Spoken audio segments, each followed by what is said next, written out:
It is May 2021. I'm going to do a wrap up of my last couple of months of reading. Just kind of quickly go through some of the books. Some of the books I've made reviews of. Some of the books maybe I won't make reviews of. They'll just be our little secret here on my reading wrap up.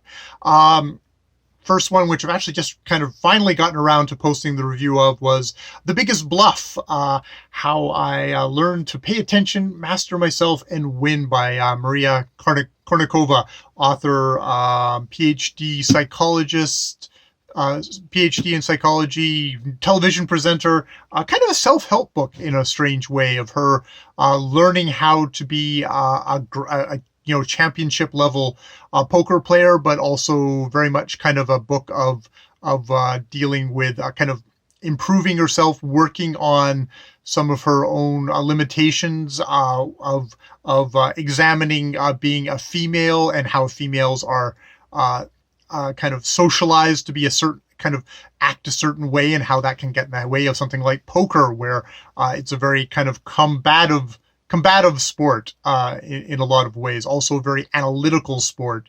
Yeah. So that was an interesting book. She is a writer in the New Yorker, so you know that the writing is going to be kind of very top flight stuff. Definitely worth a read. Very well paced, and actually interested me, and I have no interest in poker. Um, next on my list, probably Butter Honey Pig Bread. This was by Francesca Ekwuyasi.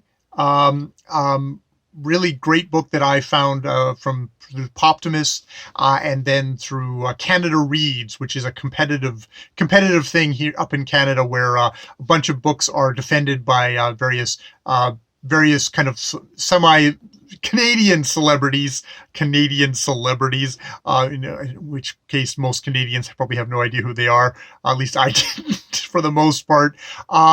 But yeah, wow, this was a really great book about two twin sisters and their mother, and was a really great pairing with Freshwater, another book that I had read about a year ago, from another that was, I think, is Nigerian American. This is Nigerian Canadian author, Ekwuyasi, which deals with kind of like mental illness, with kind of ruptures in the family, and food. You should really go and see Onyx Pages, Njeri at Onyx Pages, her review of this book, because while I really enjoyed this book, for her, this was a book, she said, like, this was a book that was written for me and I have to talk about it. And I will definitely put a link down below to her glowing, effusive review of this book. Yeah, really enjoyed that. Really enjoyed her review of the book as well.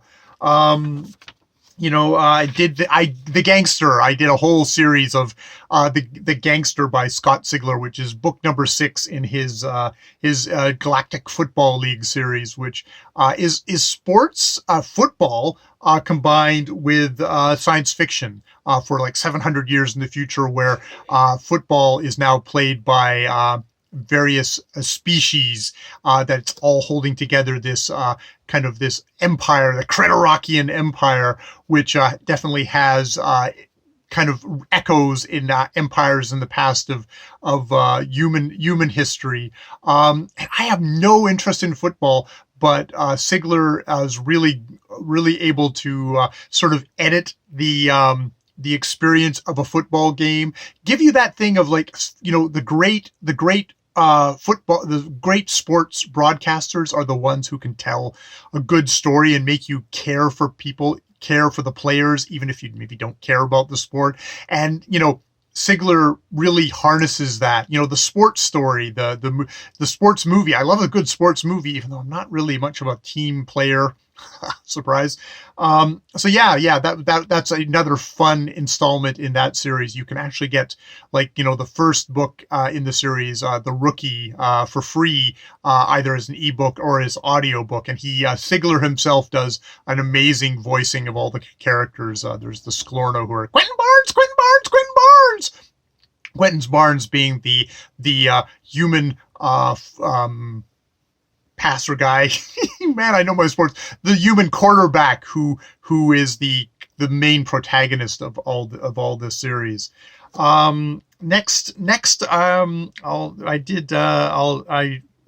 got it here as next is Beeswing by it's a memoir by Richard Thompson from Losing My Way and Finding My Voice, 1967 to 1975. It's a memoir of this time. Richard Thompson was a founding member of Fairport Convention, which is a big kind of English folk group, kind of well known for bringing kind of English folk tradition into kind of the folk rock area. Definitely, in a realm when, especially when he was starting out, where it was very much pop music and kind of popular music was getting really dominated by the Americans. This is like really important, kind of an English voice in there of bringing that kind of tradition to bear on this and bringing his own voice. Thompson is a very discreet memoirist. He does not really go into his personal life, does not particularly, tell stories out of school about his the fellows that he went up with. This is much more of a musician's biography, much more of giving you kind of the hints of his own spiritual journey. At the very end here, there's his conversion to Sufism. I think it's Sufism is what he would say, and it then quickly in an afternote, like how he kind of fell back out of that again. It's probably discreet to a fault. This might be a book that's more of interest to Richard Thompson fans themselves rather than kind of a wider thing. There's a little sense where it reminds me of T.E. Lawrence's The Seven Pillars of Wisdom. Just that bit of kind of reserve, kind of quietness of how Brits of a certain kind of generation will express themselves. It's nowhere near the heights of T.E. Lawrence. That Seven Pillars of Wisdom is a classic. This is probably more of an kind of an interesting curio of that time. I can go on to The Butterfly Lampshade by Amy Bender. This is her American author. This is her first novel in about 10 years. I don't know if she was probably busy in short stories and stuff like that. In the meantime, I hadn't read that first novel. This one, kind of the relationship between a mother and a daughter, how that relationship was ruptured very early on due to a mother's kind of a mental breakdown. This is sort of, it goes back and forth, centering around the time of that rupture of the adult daughter, building basically a memory tent for herself on her apartment thing and going into it and remembering and kind of going back and forth and remembering that time period. It's a very kind of delicately done, very, very intimate look at this.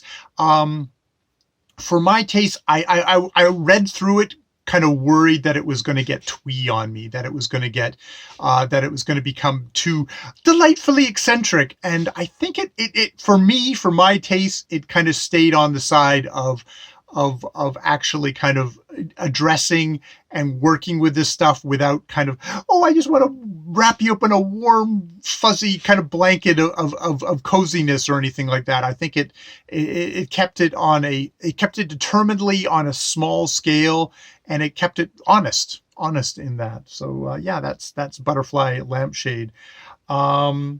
Next, probably Detransition Baby by Tori Peters, trans writer. This was a book that was highly recommended by Shawn the Book Maniac, and follows three women, a trans woman, a trans woman who's no longer at the point at the start of this book a woman, and that formerly trans woman's girlfriend, and it's their kind of really interesting, really complicated relationship.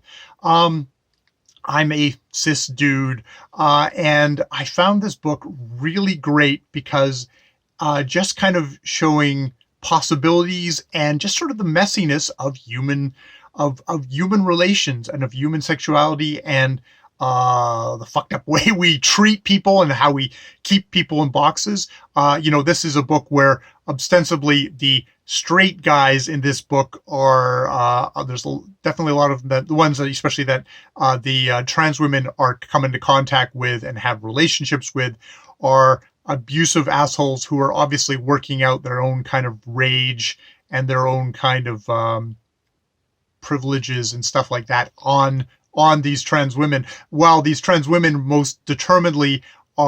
these women are trying most determinedly to kind of forge out a kind of a way of being that's going to allow them to survive, that's going to allow them to actually be something other than just like, I think there's a thing in the book of like, a trans woman, you're either you're a sex worker, or you're God, I can't even remember what the other one was, but it's like, it was incredibly circumscribed. And it's like, there's that sense now that, hey, wow, you know what? The world can open up and you can actually be more. And, I think very selfishly as a straight cis guy, I can also see that with feminism, with kind of gay liberation in general, with kind of the hopefully in the face of horrific backlash, both from our perspective in North America and in the UK, that opening up of actual possibilities for trans people, both trans men and trans women, that actually opens up possibilities for myself. Maybe not being left in this incredibly narrow little field of what it means to be a straight guy, a cis straight guy, or whatever the fuck I am. So it was an exciting book for me in that, and I that's how I can speak to it, and how I can say, wow, that was an exciting book, and thank you, Shawn, for recommending that book. The next book, In the Labyrinth of Drakes, The Memoirs of Lady Trent, #4 by Mary Brennan. This is a fantasy series. It's set on a very kind of an alternate Earth where there are dragons and stuff like that. But it's very much, it very much gives the vibes, especially of Lady Trent herself, Isabel, as a very much kind of a Victorian lady, and she's a Victorian lady scientist who, is one of these women who's gone off and, explored the world, pursued scientific study in the face of her home country basically refusing to kind of recognize her as a scientist, and that's her field of study is dragons. And I think some people who come to the series are disappointed that it isn't dragons and fire breathing and stuff like that. It's like, no, this is much more unique than that, much more interesting than that, in that it's more of like a scientific story. It's like Victorian science and politics and a little bit of romance in there. But it's very determinedly kind of a memoir thing of that, versus there's adventures in it, but it's much more, what scientific problems can I work out here and stuff like that, and how can I maneuver the politics and the sexual politics of all that, whereas you can see kind of building stuff of like, we're going from Victorian time into like a World War time and stuff like that in that thing. So I reading this series quite slowly, but it's highly recommended if you're kind of a little bit of a science geek. I think more than a fantasy. Well, if your best thing is you like both, and then you're happy that way. Let's talk about Don Quixote. I did 2 videos on Don Quixote, so there's not too much more I need to say here. Spanish writer Miguel de Cervantes. I won't even say the other name there. For part 1 published in 1605, second part published in 1615. So this was my slow read since March.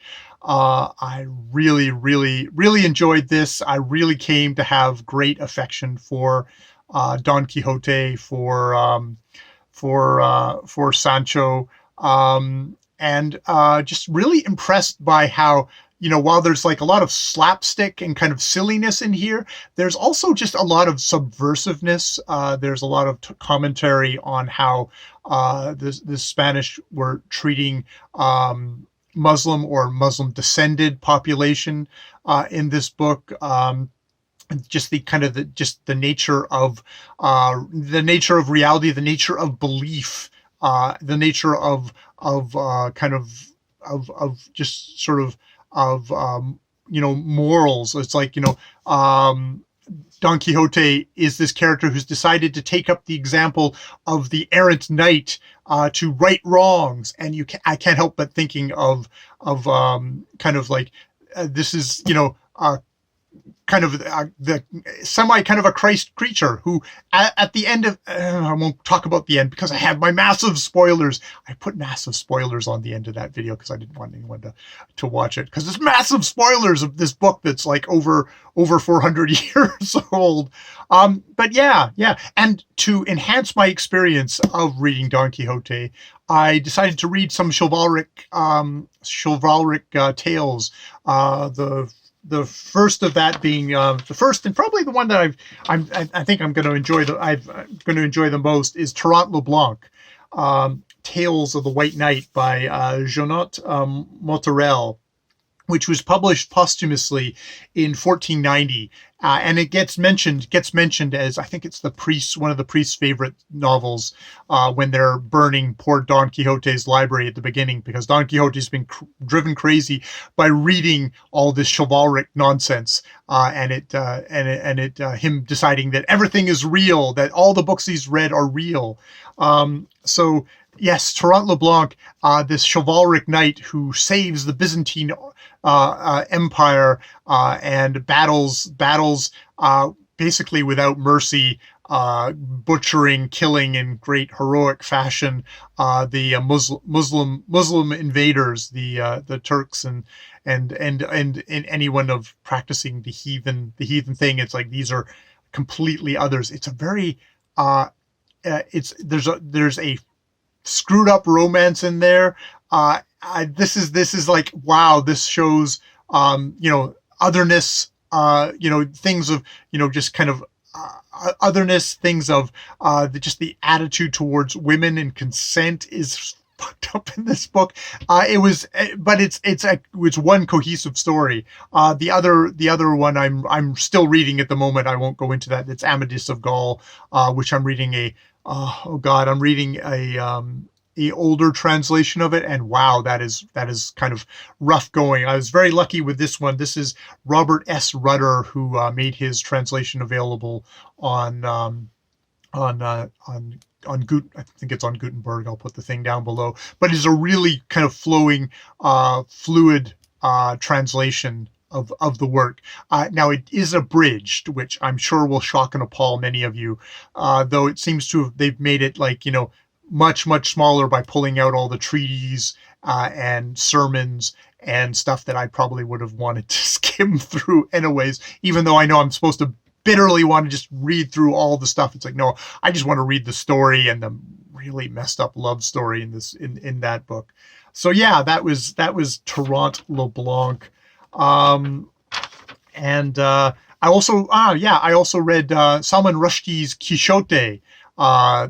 Just finished that, and I'm still kind of formulating my ideas on that. But that was actually a great companion to Don Quixote, because Rushdie there is reimagining Quixote as, what if somebody today believed in everything that they consumed in media?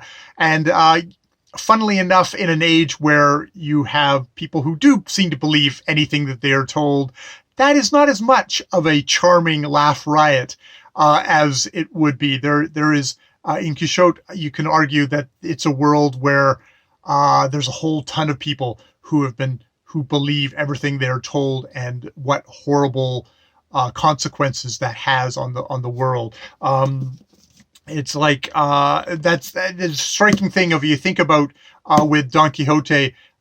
This is a time when still, Christianity, Roman Catholicism, but there's been the division. But it's like there's one kind of there's a mediated sense of what the world is.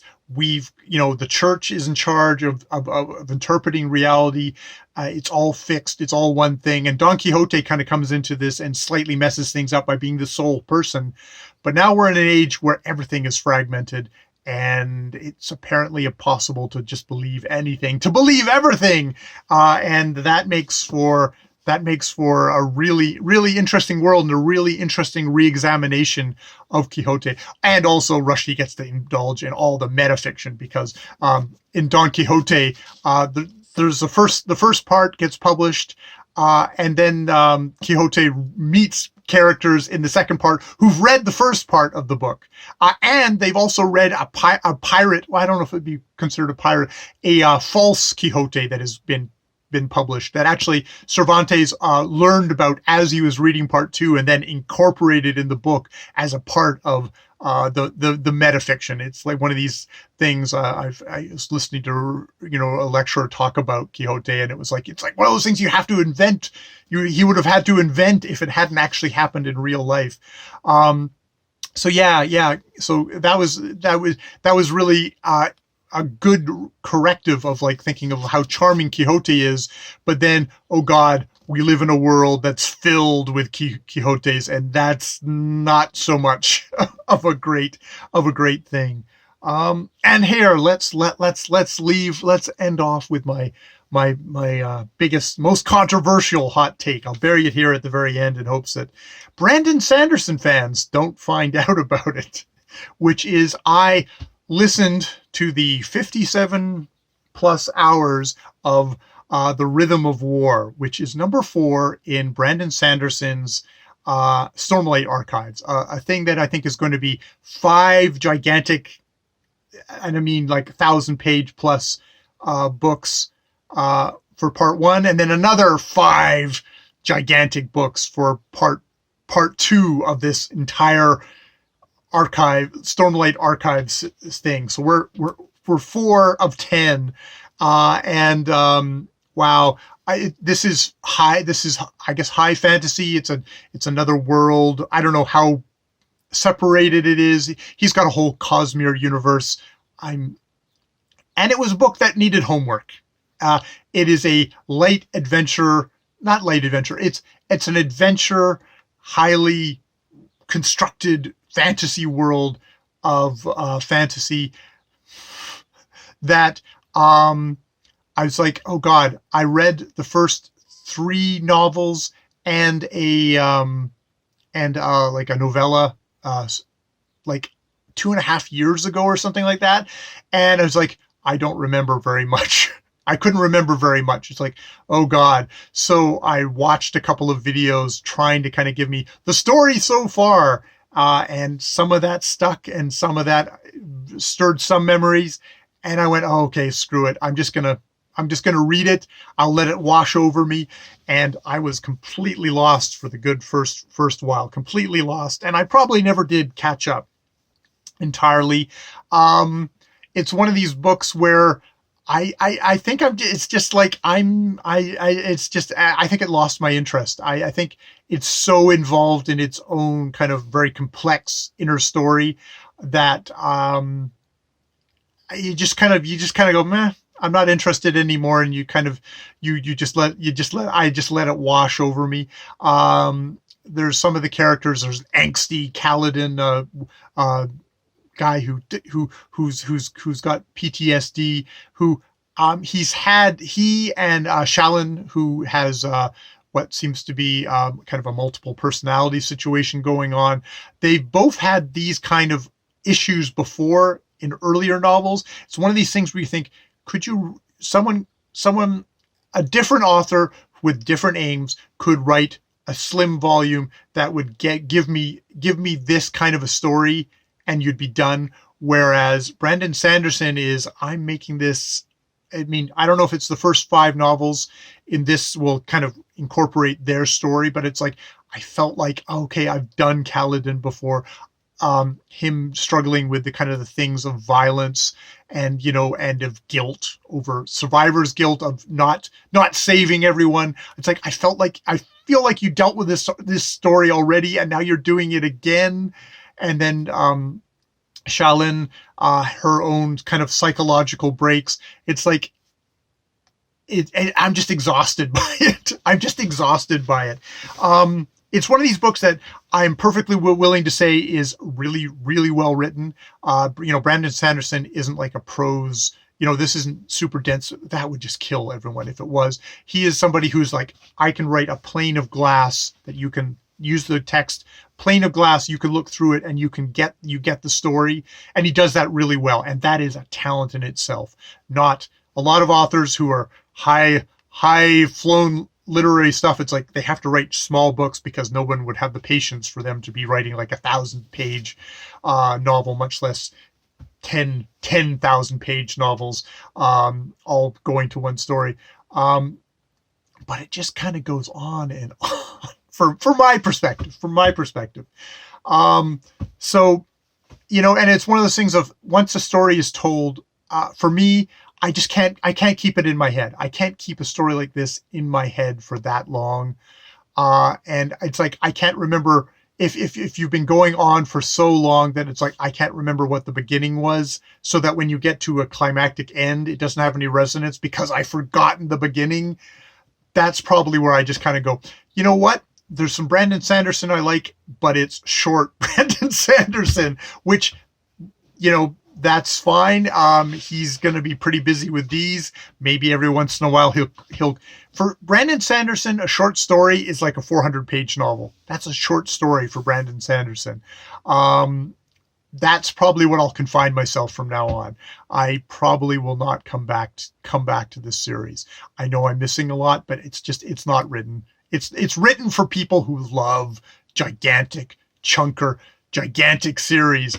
And that can somehow keep all this stuff in their head. I do not know how they can do that. The fact that I can't, that I have to be like, oh God, I'd have to have a wiki page open for me at all times, really takes away. It makes it feel like homework for me. So apparently I needed to get that off my chest. And there's my reading wrap up. That brings us relatively up to the present. I'm reading Stoner at the moment. I'm reading The Rivers of London. And that's going well. They're short little novels of, only, 200 or 300 pages long, hardly anything at all. And I'm happy with that at the moment. So yeah, that's my reading wrap up for, what are we going to pretend? We're going to say it's March, April, May. My March, April, May roundup. There. Super organized. All right. More videos later.